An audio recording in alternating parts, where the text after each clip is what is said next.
Oh, hi there. I'm Magic the Gathering personality Andy Mangold. And Elmo's Elmo. And today on Sesame Street, the word of the day is spike. Elmo, do you know what spike means? Elmo's not sure. Oh, tell Elmo what it means, Mr. Andy. Well, a spike is a Magic player characterized by their desire to develop their skill and ultimately win more games. But that's just one of the many great things about Magic. There are so many. Oh, well, like what? Like what? Tell Elmo. Well, some players use Magic as a form of self-expression. Others just like to collect the cards. For some, it's just something to talk about on the internet for hours on end. Almost anyone can find an aspect of Magic they really, really like. You know, Elmo knows something else that people really, really like. And what would that be, Elmo? Mr. Andy. Oh, Elmo, you little brown-noser. Oh, ooh, you really have me. Ooh, ooh, ooh.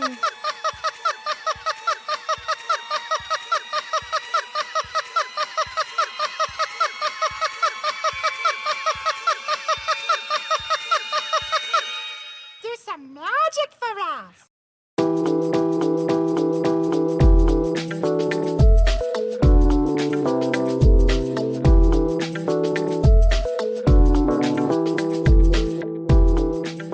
It's Lucky Paper Radio. I'm your host, Andy, and I'm here, as always, with my co-host, Agitator Anthony Maddox. Hi, Anthony.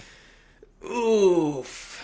Yeah, okay, I get it. Happy New Year. I think if I went back and made a supercut of the noises you make after I do the introduction, it's almost always a big oof. You almost always say oof. That was a big oof, though. But I get it. It's a good wordplay. I mean, it wasn't criticism. Agitator Ant played very prominently in a game of ours, of your multiplayer cube this past week. And, you know, you tried to bring it back, right? A bunch of times with Sun Titan. So I figured it was appropriate. You seemed very focused on that Agitator Ant. I was having a good time with Agitator Ant. I can't lie. Yeah, so we're going to be talking this week about this draft we did of Anthony's multiplayer cube. Is it safe to say, Anthony, that as we were talking about Commander Legends and we had a couple episodes, a month or so back about multiplayer cubes, that kind of got your gears turning and led to you designing this cube? Yeah, exactly. I mean, it's easy for me to fall in a rabbit hole and start thinking about, tackling a different problem in cube design. And after we had talked a bunch about sort of, what maybe we think is not quite working about a Commander cube specifically, or, how much a multiplayer cube is basically already what we want from a multiplayer limited environment if we're going to be playing that. I decided to, or I didn't decide to, I couldn't help myself but jump in and take a crack at trying to design a multiplayer cube that kind of went for a very specific kind of gameplay. Those kind of problems have a very strong gravitational pull in my experience. I this week have found myself, I saw a Reddit comment or something, I forget where I saw this, where somebody mentioned the new legendary card from Commander Legends, Belbay Corrupted Observer, which I think is in your multiplayer cube, right? The the black-green legendary creature? It is, yeah. Yeah, it didn't make it into a deck. I think people had some strong negative feelings about it, actually. I'm not sure if I like it in multiplayer cube, but I did see somebody post a comment somewhere about how they were using it as the commander for a stacks deck, and I was like, now I want to build another commander deck. And I just can't stop thinking about, because if you just, play one of these, there's a bunch of 1 mana black creatures that have some trigger when they attack or otherwise, where they can deal 1 damage to each opponent, which just means that if you play one of those on turn 1, and then Belby on turn 2, in your post-combat main phase, you can get 6 colorless mana and just play God Pharaoh's statue. You can just play, a couple spheres, maybe a winter orb, and play a bunch of stuff, and then just keep getting all this mana from your commander, which is a very appealing way for me. I love stacks, and so it's I just can't. I got to stop myself from building that list, because if I did build it, nobody would want to play with me anyway. So I just gotta let that idea go. There's nothing wrong with that. You can have a couple commander decks that just sit on the shelf just for yourself. I mean, they all proxy it or something. It's not worth going and getting the cards for a deck no one's going to want to play. But yeah, I just like it. Like you said, we're talking about different cube ideas, and once you get it wedged in your head, it's like you have to go make it to get that demon out, right? And that's how I kind of feel about this deck, which I've been thinking about. I think it's a shared experience among a certain type of person that you and I are both of that type that gravitate of person. towards Magic the Gathering. Yes, I do think that if you think that kind of way, where you get some idea in your head and you're like, I just have to see where this leads, then Magic is a hobby that will be very welcoming to you, and you'll find yourself pulled in.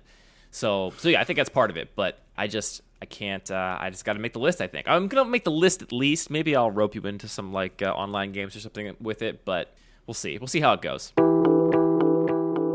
It's a new year. We should mention that. Happy New Year to all of our listeners out there. If you follow the Gregorian calendar, we made it through. And new year, new cubes, Anthony. You got your new multiplayer cube. I've been fiddling with a couple cube lists we might talk about a little bit in passing. Nothing serious, but some ideas have been floating around my head. And that's what we're talking about this episode. We're just going to talk about our experience playing your multiplayer cube, maybe some other cubes I've been fiddling with, and we'll see where that takes us. Maybe I'll see a cool bird out the window. Wait, this could become a just live stream of whatever you're seeing out the window. That's about as interesting as It's Magic. a rainy day here in charming Baltimore, so the birds are not out. Alas, we must talk about Magic cards then.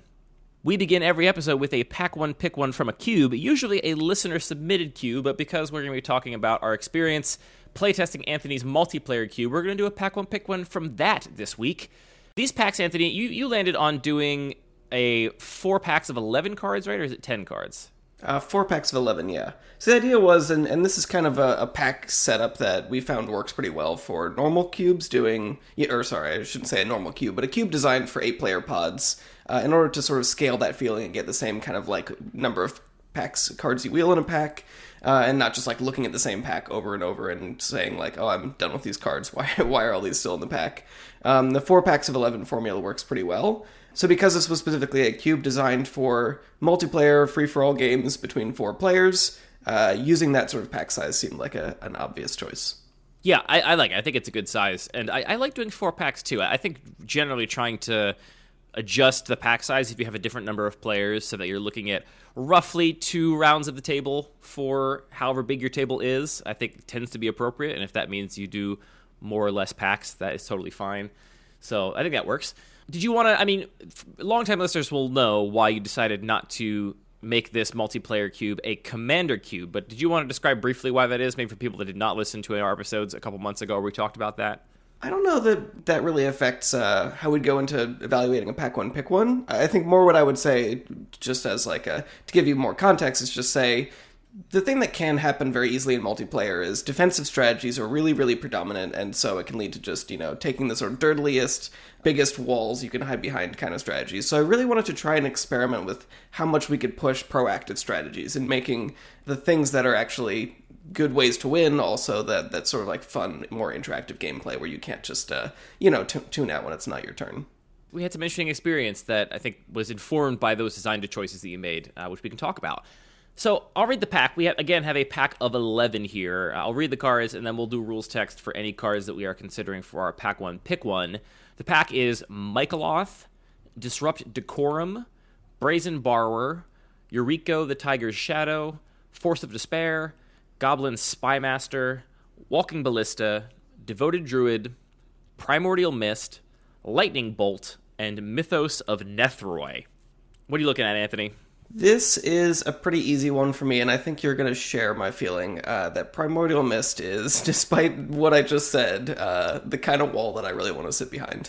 Yeah, so Primordial Mist is a card I really love. This is a 4 and a blue enchantment. It's from last year's Commander product, I believe. Or I guess, because it's 2 years ago now, because now it's 2021.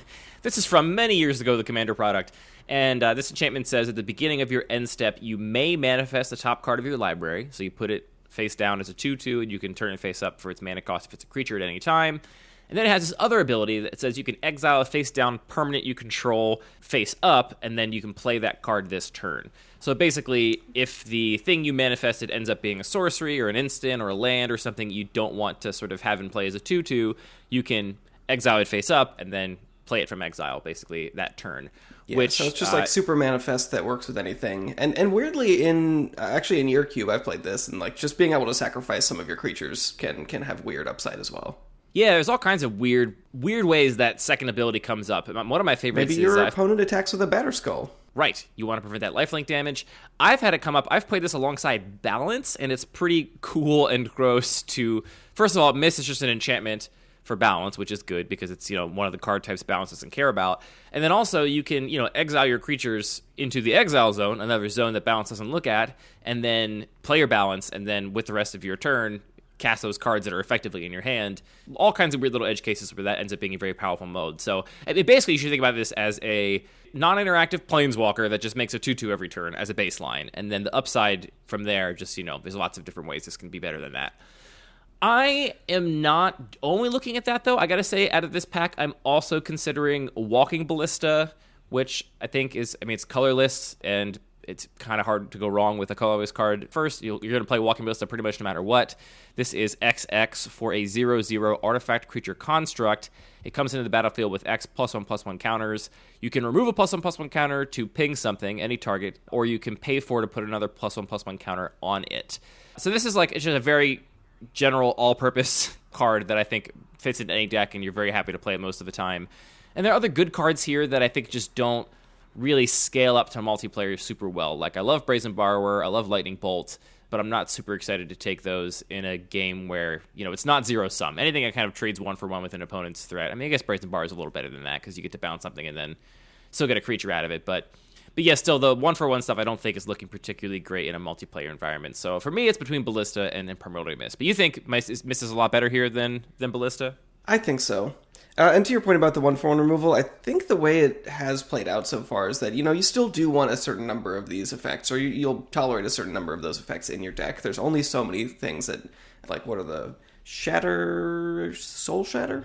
Am I doing that right? Yeah, Soul Shatter is the 1 in a black, or 2 in a black rather, edict that says each player sacrifices the creature or planeswalker that has the highest converted mana cost among creatures and planeswalkers they control.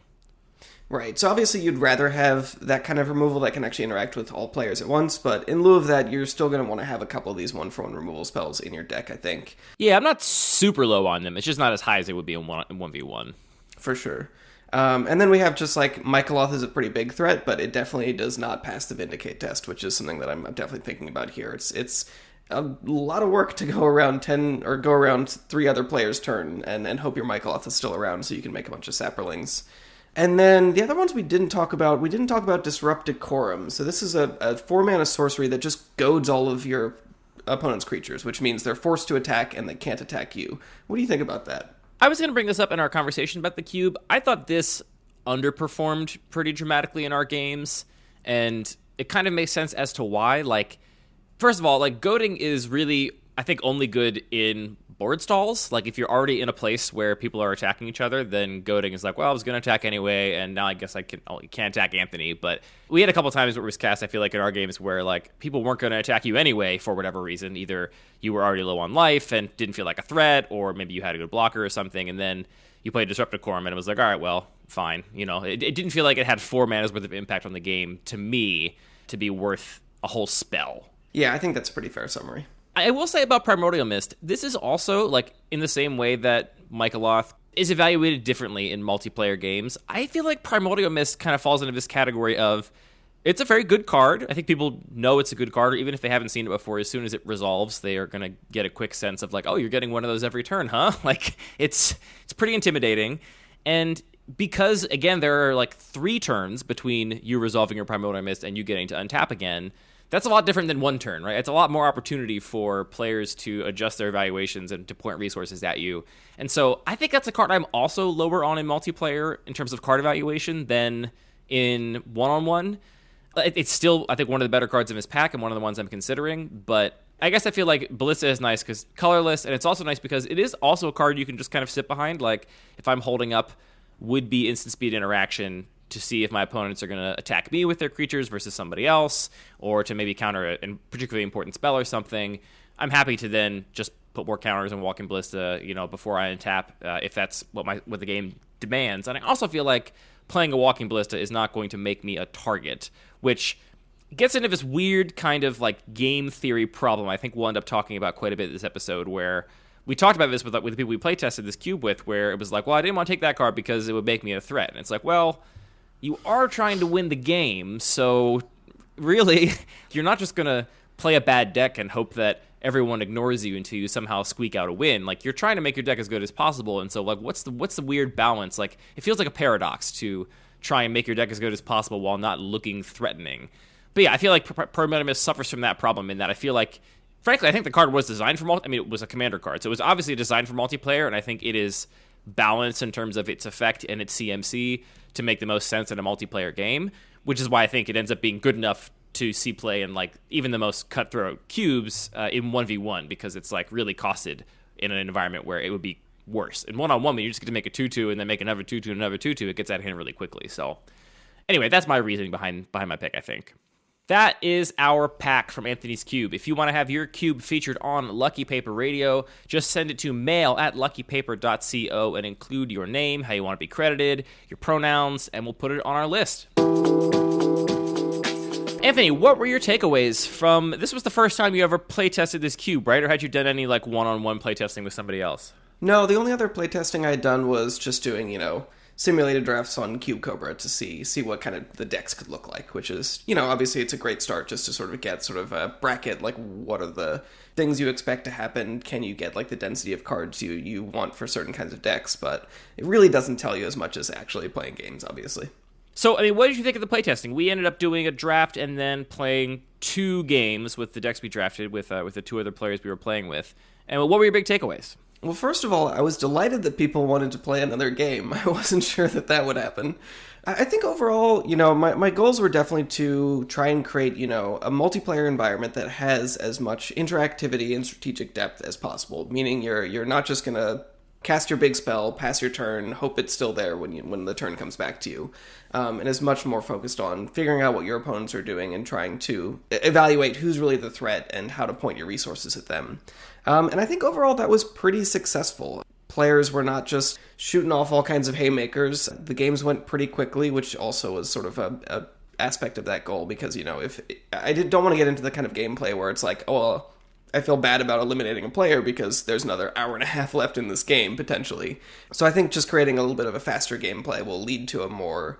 the option to be a little bit more cutthroat if that's the way you want to play.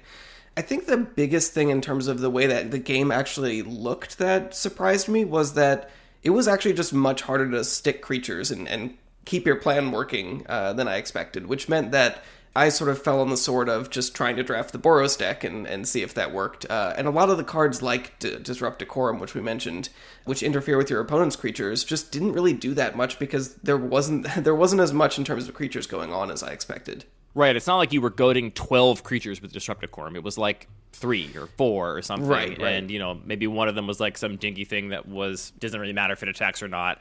So it didn't feel like it was changing the sort of shape of the game very dramatically when you resolved it. Totally. And I should also say, we're playing with 40 card decks and starting with 20 life. So the games were moving pretty quickly, and I felt like the times where I was casting Disrupt Decorum, it was just basically almost like a fog. I just needed to survive another turn because if I passed the turn, I could die to somebody's 6/6. Yeah, really, at this cost, like at 4 mana, at least in this environment, it felt like this should have draw card written on it or something. Like, it just really felt like you were so behind for having cast a 4 mana sorcery that all it did was point some attacks somewhere different for one turn cycle, based on the way these games played out. I like what you said about the games being quick. I obviously really like quick games too. I think it's one of the things that really made playtesting the Degenerate Microcube so fun, or maybe kept it from being horribly unfun, because it is a much swingier environment than a normal cube, and if you play some super long game and then lose to variance or the matchup was horrible and you never had any chance, it feels terrible. But those games were over so quickly, especially if it was a really polarized matchup. It was like 2 turns in and the game was over, very reliably. And so I never really thought about exactly how much just having short games makes it more fun to play and more easy to like try things out and see how it goes. And I feel like the fact that we played 2 games with these decks we drafted was a lot better than just playing the one, right, in terms of getting some experience for what the environment actually feels like. Yeah, I think it's a balance. Like, obviously, Commander is the format is it fair to say the format with the longest games? And those can be very enjoyable because you really get a lot more time to sort of explore the depth of what your deck can do. So I was definitely just trying to get somewhere like much, much faster than that most visible multiplayer experience, but it's obviously still much, much slower than definitely the Degenerate Microcube, but even your standard sort of powered Legacy or Vintage cubes, still a good bit slower than that. Though it is a lot faster than playing 3 rounds of matches, obviously. Once you draft your deck, I feel like it almost makes sense to like plan if you're drafting this cube to play anywhere from 2 to 4 games based on available time, because if you draft your whole deck and you play one game and things like you get mana screwed or whatever, it's going to feel bad that you did a whole draft and your deck didn't even get a chance to do its thing. Whereas if you are playing a normal cube, you end up playing, 3 rounds ideally of matches where you get a lot of chances to have your deck pop off or whatever. Yeah, that's another really good point. Like, one of the challenges with Commander, I think, is just that, and these challenges are solved. Like, we have the free mulligan and things like that, but you really do want ways to mitigate that variance, because when you're playing a long game, you don't really want to just, mold a 4 and not really be able to participate in the next hour and a half of gameplay. That's so also balanced by multiplayer, though. Like, if somebody had mull to 4, I think it's pretty safe to say that whether we were just being nice in the case of some of the players or whether we were actually trying to make the most effective and optimal game decisions, you're not going to target the person that mulled to 4 for quite some time because they are probably not a huge threat to the table. Then again, maybe you should. I mean, this is a question I have about multiplayers. Like, we talk a lot about trying to play optimally and designing cubes that are fun in the face of being played optimally.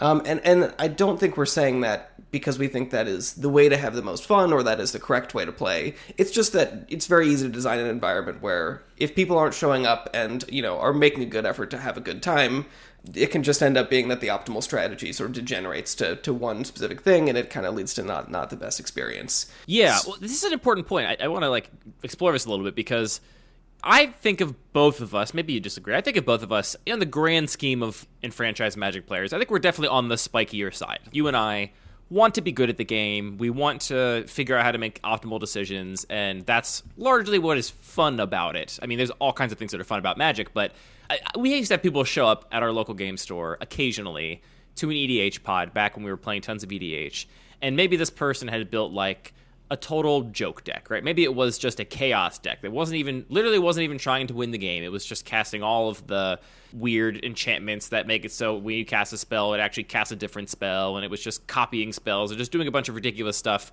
to no point other than to cause chaos. And that, I think, is really counterproductive, because Magic is a fun thing to explore, and there's all different ways to play the game, and especially when you start talking about cube design, right? There's a million different ways to design cubes, but I feel like core to the relationship you have with your players is this understanding of you're going to try to win. You are going to be looking at these cards, you're going to evaluate them under the context of, I am attempting to win this game.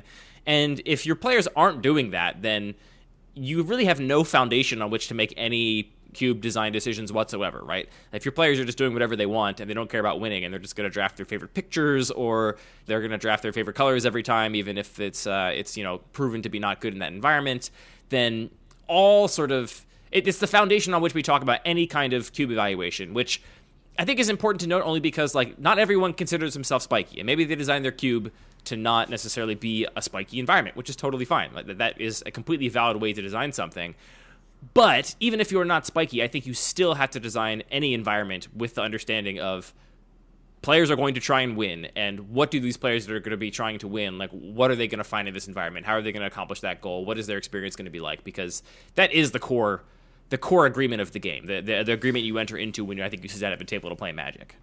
Yeah, I mean, I'll push back a little bit and say, it's not that can't work. If your players just want to sit down and draft their favorite illustrations and just have a good time, or, somebody wants to play, what is the actual card? Possibility Storm, is that it? Where whenever you cast a spell, you get a different spell? Possibility Storm is that red enchantment that just lets you cast random stuff, basically, yeah. If people enjoy that, there is nothing wrong with that. It's just that, from our perspective as being a little bit on the spikier side, not that we're trying to, go to PPTQs and grind out games and get on the Pro Tour, or however organized play works in this particular year. But what we enjoy is actually trying to learn and improve. That is part of one of the sources that we derive fun in the game from. But if that's not the case, you can still have a conversation about why you enjoy the illustration of a card better and why that is a reason to include it in your cube. That's totally fine. What we just want to guard against is, even if that's what you're enjoying, then if you bring it to your local game store and someone else shows up and says, well, I didn't draft the all, Rebecca Gway archetype. Instead, I just spiked it and I am just going to crush everybody, and everybody else feels like they're not having a meaningful experience. So I don't think it's that you can't do that, but I like to think of making environments that are spike resistant. Well, this is why I want to clarify this, though. You mentioned we're not grinding player points and trying to work our way up the ladder and make it to like, you know, a GP top 8, which is totally true. And this is actually something I kind of, this year especially, where we're all stuck at home and not going anywhere, didn't get to go to, we usually go to GPDC when it's in town. Didn't get to go to that this year. And I had the realization this year that, like, I will never be a very, very good Magic player simply because I am not willing to practice as much as very, very good Magic players practice to get good, right? Like, it's not what I'm interested in the game. I'd much rather design 12 more cubes than, you know, grind Arena for 4 hours every day until I, like, really know the ins and outs of a meta and get a bunch of practice in. So I think for me, like, spiky does not mean, like, you're trying to make it on the Pro Tour or, you know, you want to, you know, win the, I mean, it does mean you want to win games, but what I really think it means is that your approach to the game is through this lens of, like, my goal is to make optimal decisions and do as well as I can. And for me, that's in the context of, like, I want to make optimal decisions and learn about the game and improve as much as possible within my restrictions of, I don't want to grind Arena every day for 4 hours. And I recognize that if that was my sole only goal, if I literally only cared about being good at Magic, I would just be grinding digital play constantly. But frankly, I don't enjoy playing digitally that much, and I don't enjoy not playing with my friends, just playing with random people on the internet. It's just not fun for me. So what I actually like doing is thinking about Cube, but I feel like that spike thing is not, it's not about, like, trying to top the Pro Tour. It's about just the way you think about the game, what is interesting, and, like, what you're trying to maximize in it. And what you said is totally true, right? I'm not saying that because of this, people can't put Possibility Storm in their cube, or they can't have a cube that's focused on their favorite artist or whatever, or even go draft somebody else's cube with that perspective. Of course, that's all valid.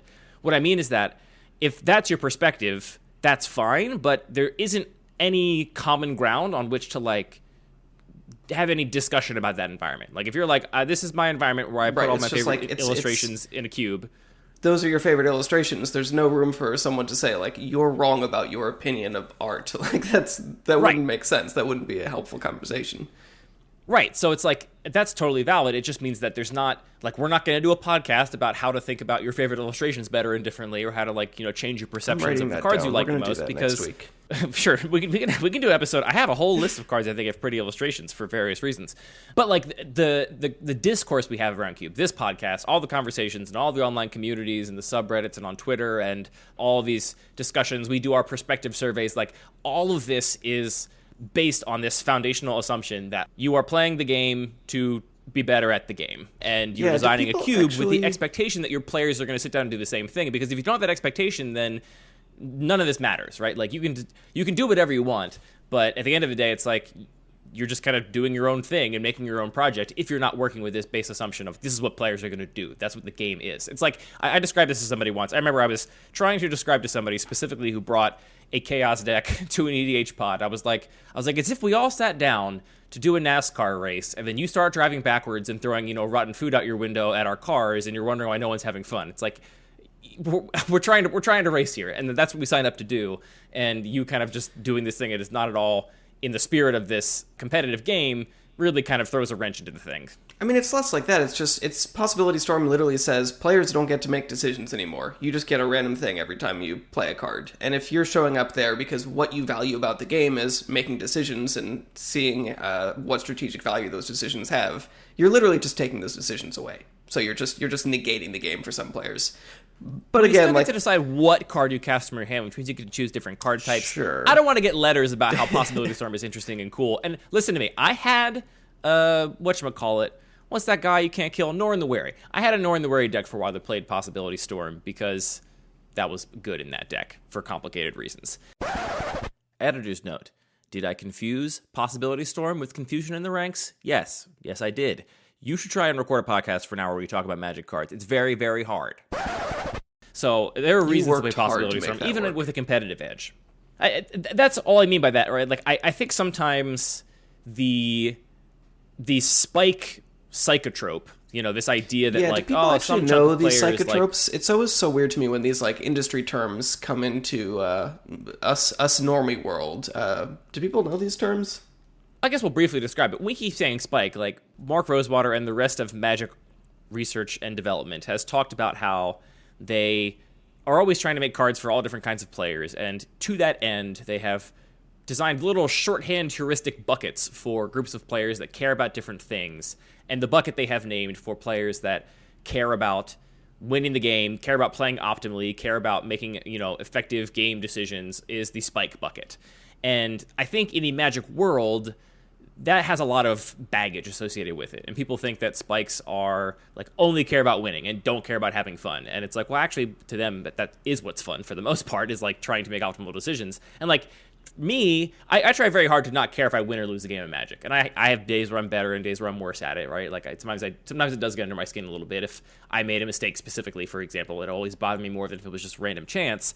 But I'm much happier if I play a game with like-minded players and lose than if I am in, a game like the one I described where somebody's just trying to cause chaos and basically undermining the whole foundations of the game. Like at that point, I don't even care if I win. Like I'm not even like, if I cast my spell and win off Possibility Storm, I am quote unquote a spike and I won the game. I achieved my goal. But the point is that I like the game because it exists in this framework, and that is sort of key to my understanding of it. And so I feel like, especially in the cube design world, people being called spikes has a lot of baggage, because there are some players that I think have very dogmatic views about which cards are the strongest or not for the high-level cubes, they're vintage or legacy cubes, where they're like, oh, you can't possibly play this card, it's too bad, or, this card's incredible, why aren't you playing it?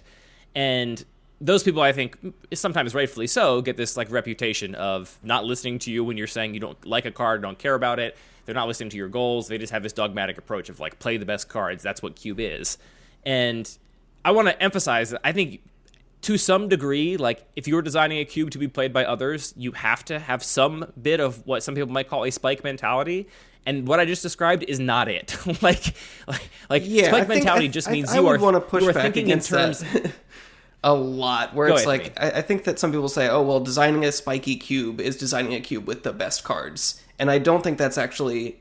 I think that is utter nonsense, if I'm honest. Like, it doesn't make sense to say the better cards are more appealing to the players that want to, like, they value improving, they value making strategic decisions that matter. Like, Black Lotus decidedly does not do those. Like, it's a very easy heuristic to say, always take Black Lotus, and you will win when you have it. So actually, like, playing Kamigawa Limited, a much, much lower power environment might be extremely, extremely appealing to spikes, once they get into it. Or this is way before my time, but like Prophecy, I think, and Odyssey were sets where things were pretty low power, Invasion. but that meant the games really revolved around little tiny edges that, if you're newer to the game, you wouldn't really see. So yeah, I think to say like you are designing a cube as a spike doesn't really make sense unless you're talking about, well, I'm designing a cube for spikes. Well, but even that, right? Like, even I think we're getting more wires crossed, because you're right.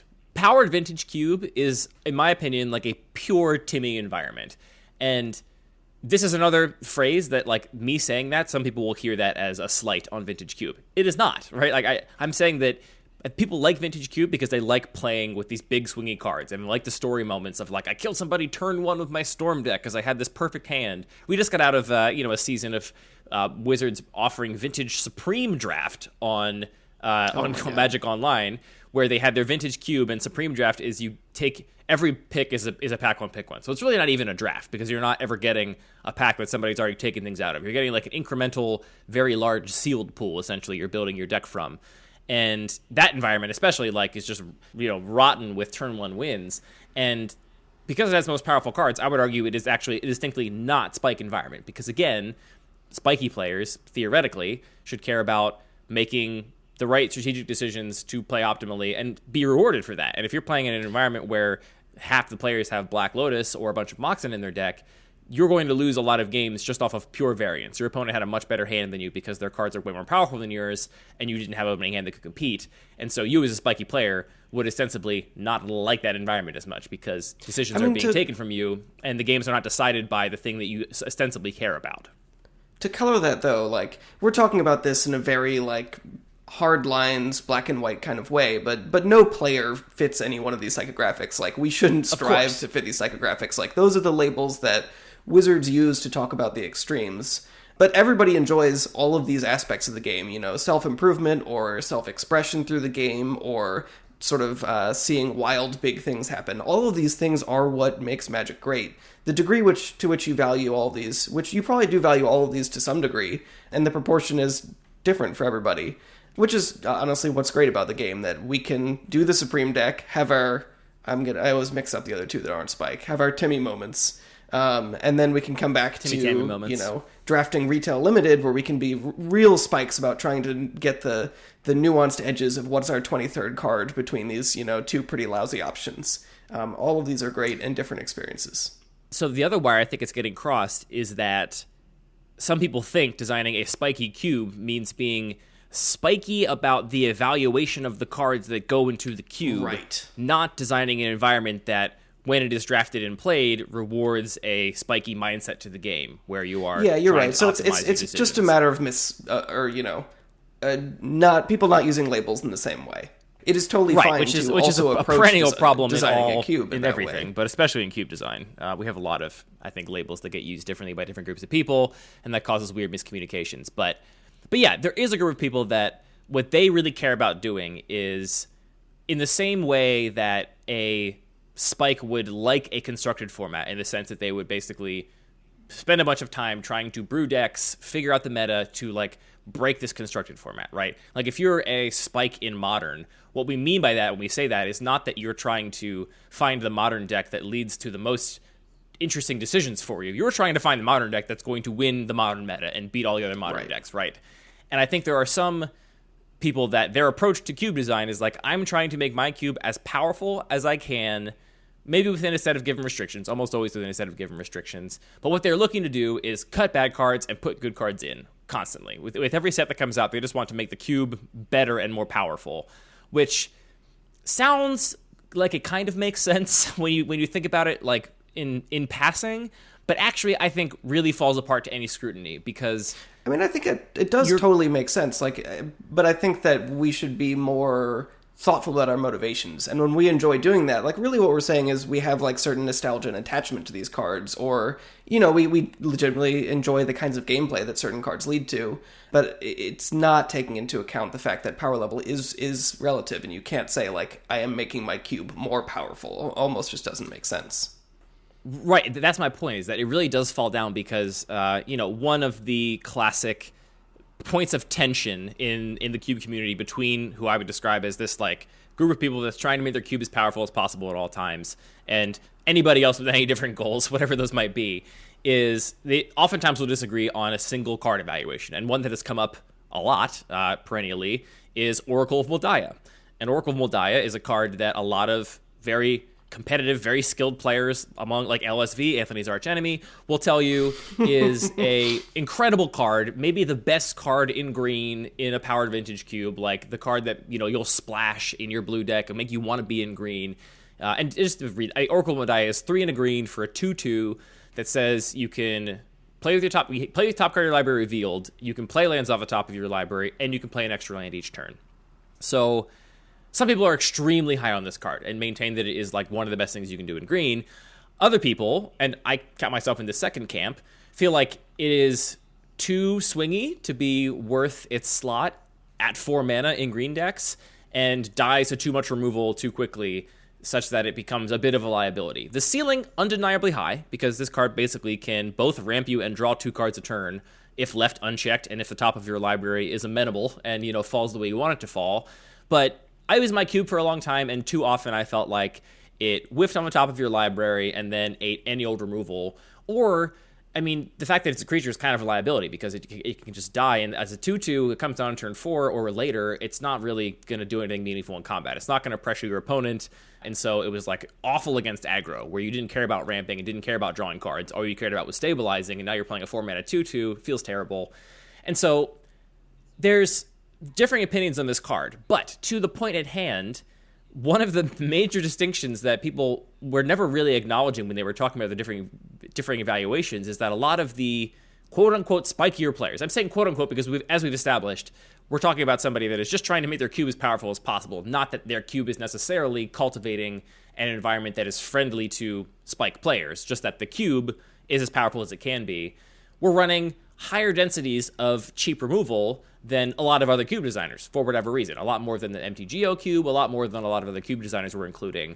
And so for them, the card was literally much worse. So if you have 4 different shock variants in your cube, then Oracle of Moldiah dies to 1 mana way more easily than in the MTGO cube, where people don't tend to play that much removal, and there's not that much efficient removal in the environment, frankly, because it ends up being not that great because of the way the meta ends up breaking down. And so it feels like there's this big, like, chasm of card evaluation where some people are saying, like, this card's unplayable, some people are saying it's great, and what no one seems to be acknowledging along the way is that you cannot talk about power level in a vacuum. And in the different relative environments where these players are working, they could both be entirely correct, and this never happens. People don't agree to disagree or agree that they might both be right. They instead just start, throwing mud at each other and insisting the other one's an idiot and never played the card properly. Yeah, I mean, in these evaluations, like, it's not like every time you look at a new cube, you have to start from scratch. Like, we can start with heuristics, like, in the same way we approach a new limited set. We start with the baseline of how we expect certain effects to play out. But you have to sort of give it that asterisk and say, like, this is kind of a guess. And actually playing in the environment is going to determine it. I feel like there's another related access of, like, variance and tolerance for variance. And I would say, maybe you'd agree that often a quote-unquote spikier player correlates to players that enjoy lower variance, probably because it means they win more, because variance often means that the less skilled player is going to have the chance for something weird to happen. That I do think is an accurate correlation. Like, that to me is what a true spiky player should enjoy, is an environment where there are more decisions put in their hands and they lose less games because their opponent just had a better draw than them. But while I agree they're correlated, I don't think they have to be, like, I don't think you always have to be that. Like, I don't think it's what's the word? Correlated, but not... Well, it's definitely not causational, if that's what you're going to say. No, that's not what I'm trying to say.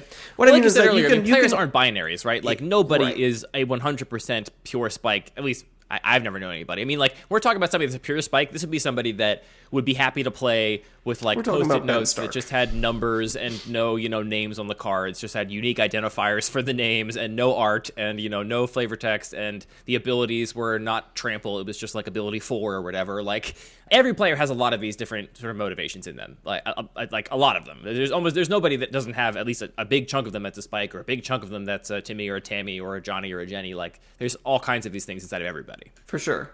I guess what I'm trying to get at is that win percentage is also not correlated with consistency or reducing variance, even though there might be a correlation with the kinds of players that enjoy those two things.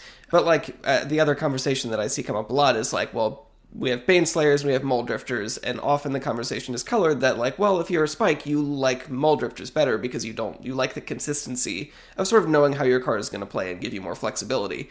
But you can absolutely have an environment where, take Michaeloth from our Pack 1 Pick 1, for example, is just as good to your win percentage because of the kind of removal that exists in the format and the amount of removal. So a lot of people that are leaning towards the spikier end of the spectrum might not enjoy that much because there's still some higher variance. But if you are a person that is a spike and wants to increase their win percentage, but also enjoys slamming a big 5-drop that they have to sacrifice 2 creatures, that is also valid, and I fall a little bit closer to that. It's not even a spectrum anymore, that part of the field. Yeah, and that's why I was saying that it seems sensible to say, like, I've got my cube, and I'm always trying to make my cube more powerful. That's, like, my underlying goal. But you can't, there's no way to measure that. I mean, I guess if we wanted to, we could basically, like, take your cube, take your proposed changes to your cube, build some AI that would, like, draft decks from both of them and then jam them together in 100,000 matches and figure out if there was a difference in the win percentages in the decks with your cube changes versus without your cube changes. But any assertion that you're making your cube more powerful with each set of changes is inherently tied to whatever you believe powerful is, right? And so some people will maintain that, like, a bunch of cheap removal is very important. But you could have a deck from a cube that is built to be a more powerful cube that has more efficient, cheap removal.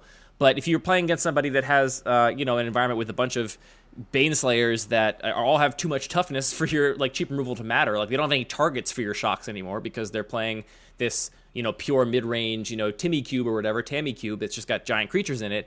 Now a bunch of your removal is completely invalidated. Like, it's entirely possible to have an environment where these cheap removal spells, which some players think are inherently great no matter what, are just completely invalidated by the rest of the cards in the environment itself. And so, well, but you said again, like, this is the Tammy cube that has a bunch of Baneslayers in it. I would push back again at that and say, like, well, you can still approach that with, your goal is trying to improve yourself and increase your win percentage in that. Like, even if it has a lot to offer that appeals to the Timmys and Tammys, it also can appeal to the spikes.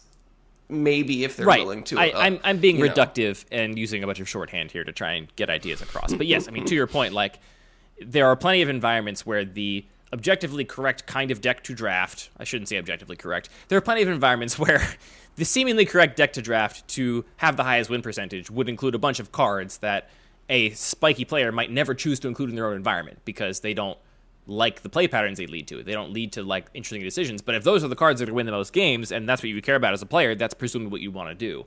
And similarly, you can have an environment that has no removal and just a bunch of Baneslayers and people just like crash big battleships into each other. But you as a spiky player should be able to approach that environment and just say, I want to figure out what's best here, and that's what I'm motivated by. So my whole point is just that I think cube designers would be benefited overall if they would accept the fact that all these what terms they are doing, we just used, we should just stop using because they're destructive. The terminology is tough because, the reason that we have either invented or adopted these terms, and in some cases the cube world has invented their own terms. In most cases, they've adopted them from other constructed Magic metas or from Magic R&D. And the reason we do it is because we do need a shorthand to talk about ideas that come up often, right? Like if we did not have the Baneslayer Mulldrifter dichotomy, we would have invented it again already a dozen times over because it comes up enough that this is a thing that is just going to end up with a name. But it is not a binary. It is not a hard spectrum. There are no actual objective truths outside of the definitional nature of those cards that you can like make broad statements about what these cards do and how they perform. And oftentimes people want to use that shorthand to say like, oh, well, Baneslayers are bad because your opponents have cheap removal. And it's like, well, no, do they? It gets very kind of fraught with the way people actually use the language. So it is tough. What I was going to say, though, is that I feel like we would be better off in this discourse and as a broader community if people would accept the fact that what they are doing when they're making changes to their cube is not making their cube better or more powerful. They're making their cube more the environment they want it to be, more in line with their tastes in the game. And just give up on this goal of finding the quote-unquote most powerful cube because it is impossible. We cannot find the most powerful cube because power is only relative to an internal power level. What you're saying about making it more to your taste or, fitting your goals, like we talk a lot about why it's important to express your goals, in designing a cube or any kind of art form. Like you need to have a basis for criticism to see if you are actually accomplishing the thing that you're accomplishing, not just are you making something that appeals to other people's taste. So like the kinds of things that are pretty concrete, like I enjoy fast gameplay, like that's something that you can objectively talk about the number of turns in a typical game, or variance, or some of these other things that are much more concrete than just the power level of individual cards is actually gives you a much better basis to have a productive conversation. Right. And I think that it's both more accurate to say something like, theoretically, I prefer an environment with lots of cheap removal or cheap interaction than it is to say, my cube is more powerful because it has more cheap interaction, right? It's more accurate, and it's also less likely to ruffle feathers with somebody who maybe has, hang-ups and doesn't want to think of their cube as less powerful, but doesn't run the same density of cheap interaction. Some people are going to get, defensive about this, which is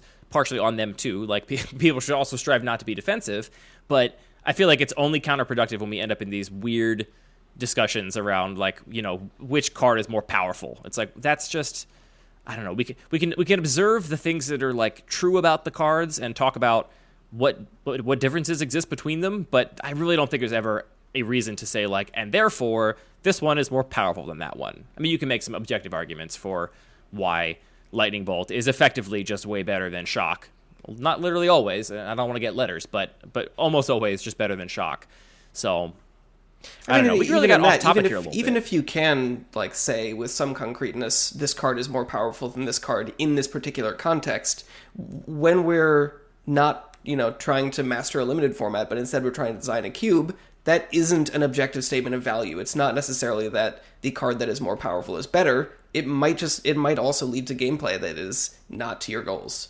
Right. Well, my point is that a lot of cube designers' goals are to make the most powerful cube, and so they would gladly take any card that you could say within any reasonable metric is almost strictly better, like a Lightning Bolt to a Shock. They're going to want to play, the Lightning Bolt or both of them in some cases. So when players express their goals that way, it's hard not to respond and just say, well, I think this one's better or worse or whatever.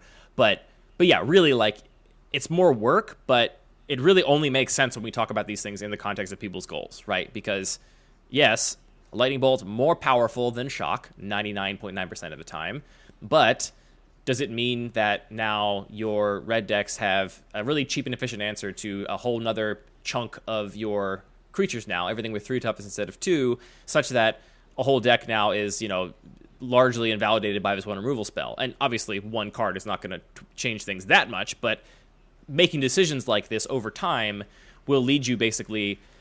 I think people need to understand the idea of a local maxima, which you and I have talked about before and comes up a lot. And it's like, if you're trying to optimize something and you basically narrow down your criteria and assume like, well, I'm pretty close to where I need to be, I just need to optimize now and make this better, right? You've got a cube and you're just going to start putting what you perceive as these like slight upgrades of better cards in. I'm going to put Lightning Bolt in over Shock. I'm going to add Questing Beast in over some other card that's almost strictly worse than Questing Beast.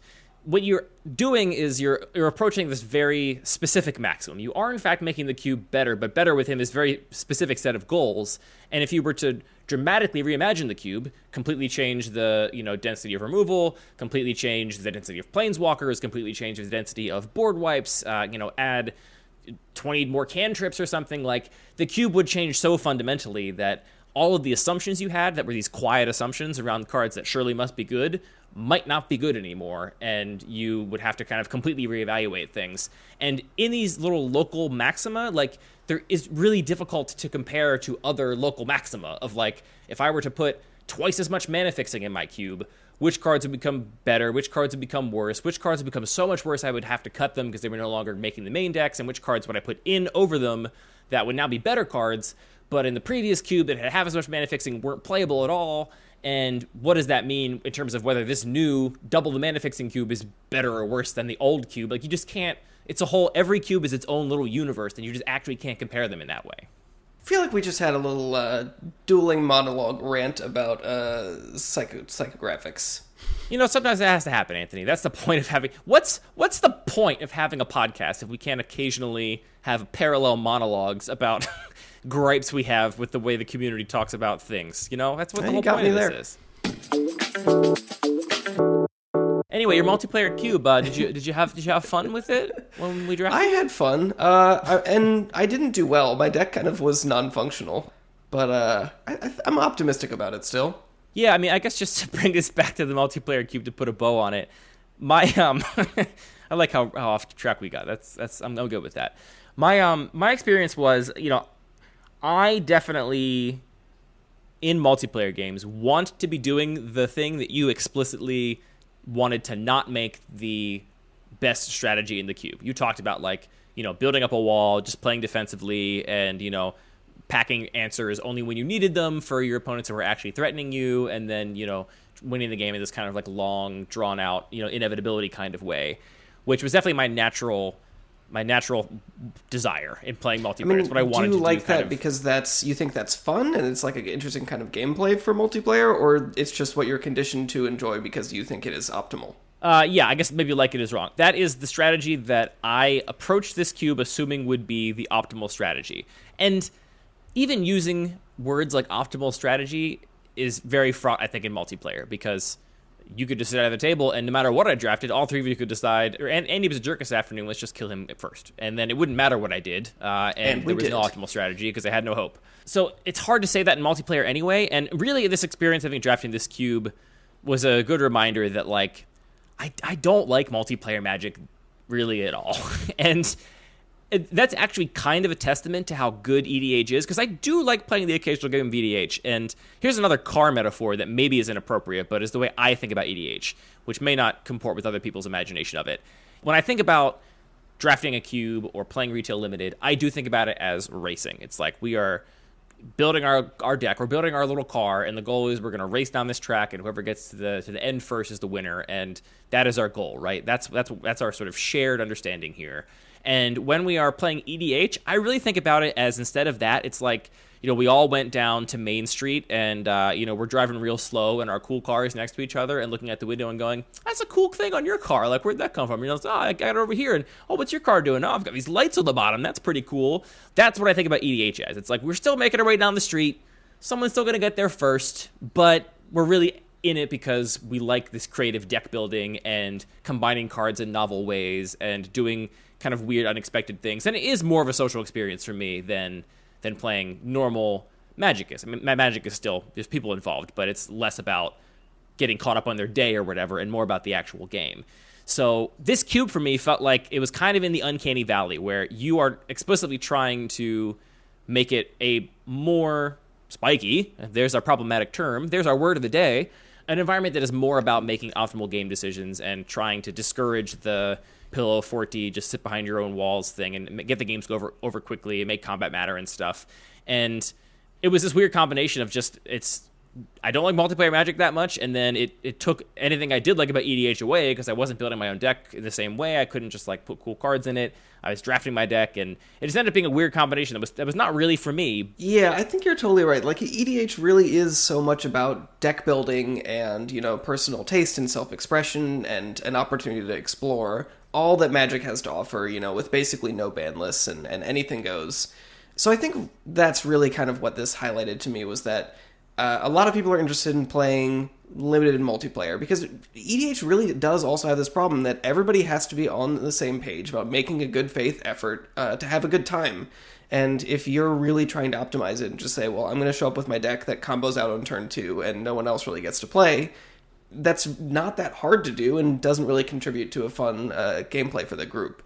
So I think what, things like Commander Legends, and I think a lot of people have been very interested in designing Commander cubes inspired by Commander Legends. The big thing it has to offer is to fix that issue where you're not worried about trying to play in this sort of like awkward, suboptimal game where everybody's trying to get on the same page about how much they're de-optimizing their strategy or, right, tuning their power level to a certain level where multiplayer games can really be functional.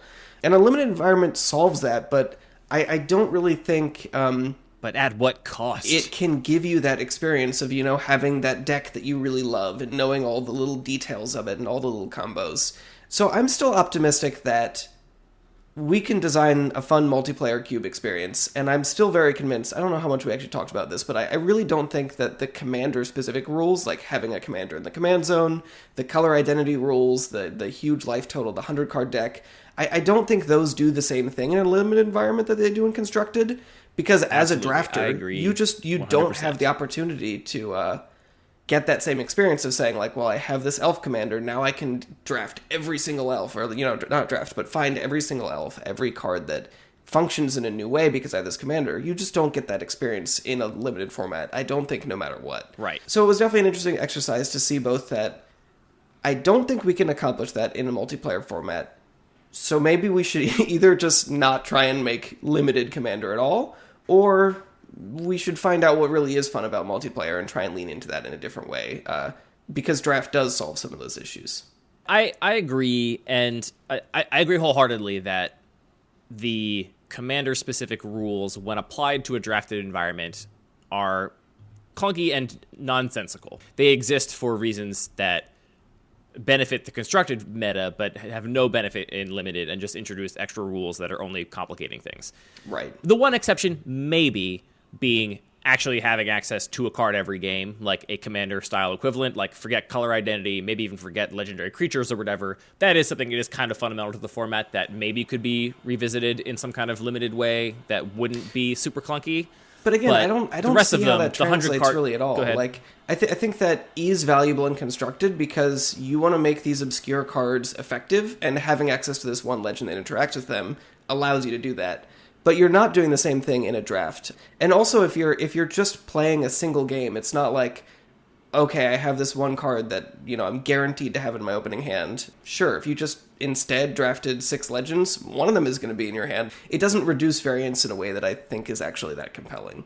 Off the bat, I can't think of a way to design a cube that had these build-aroundy cards, and then more importantly, enough density of payoffs for these build-aroundy cards that you could actually make a choice in the draft about, like, which of these am I going to try and build around and, like, make my quote-unquote commander. Like, I can't think of a way to solve that, but I'm just saying I could imagine that theoretically it is solvable. There is something that does change the sort of pattern of the game to know that you have reliable access to a specific effect that is not true in a regular limited environment ever. But the rest of it, the 100 cards, the color identity, like all that stuff just gets in the way. And for me, I just think that I'm not interested in playing multiplayer limited is my takeaway from this experience. It's just not. I do like having my commander decks. I like building weird decks that have weird interactions, and like a toolbox goblin deck that has weird outs in mono red to almost any kind of board state. Like, gives me a lot of satisfaction.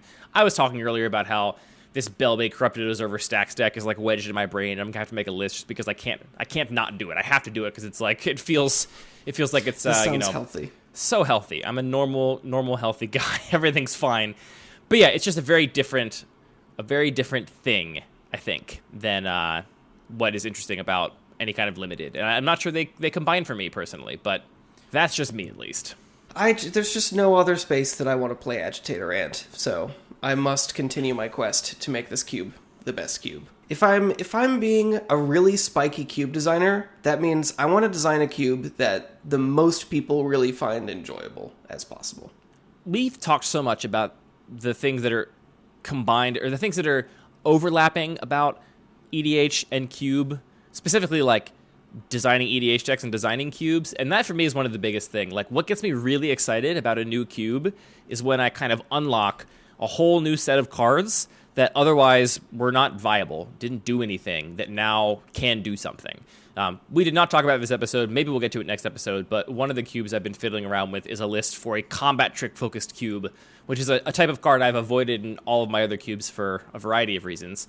And I was talking with Dr. Seuss. I'm not the actual Dr. Seuss, but a user on the Discord named Dr. Seuss. I'm not sure if Dr. Seuss is a listener, but I was talking with them about couple of ideas, and we started batting this idea back around, and then like this Belby deck, it just got wedged into my head. I was like, well, how many different ways could we use combat tricks in an environment to make it interesting? And that's what made that cube so fun to like spin up with, like last Tuesday night or whenever I got lost in down that rabbit hole, was because it was like, here's a whole new set of cards that I've never really looked at in detail. Like, I'm not even really sure what the best kinds of combat tricks are, or what the sort of breadth of that availability is. And then what are all the ways we can like abuse these things? And that's exactly what's interesting about a new commander, right? It's like, well, now we have this commander that cares about this kind of effect, and these weird creatures from 20 years ago are now unlocked and like very relevant cards. And that kind of satisfaction of like plumbing the depths of this game's history is what is the things that is most interesting about cube design and EDH. I think it overlaps a lot. The problem is, if you already have your established commander play group, you as one of those players can definitely have the exciting deep dive into Magic and really find a way to recontextualize unique cards to make them effective in a cube. But that'll only satisfy one player if you're the one designing the cube. Yeah. So the only answer is everybody has to design a cube. I mean, that's kind of what our playgroup has devolved into, almost. We're not too far we off. We are well beyond. I think we're at about 4 cubes per player. We've got quite a few cubes floating around the playgroup, but I'm not going to complain. I like it that way.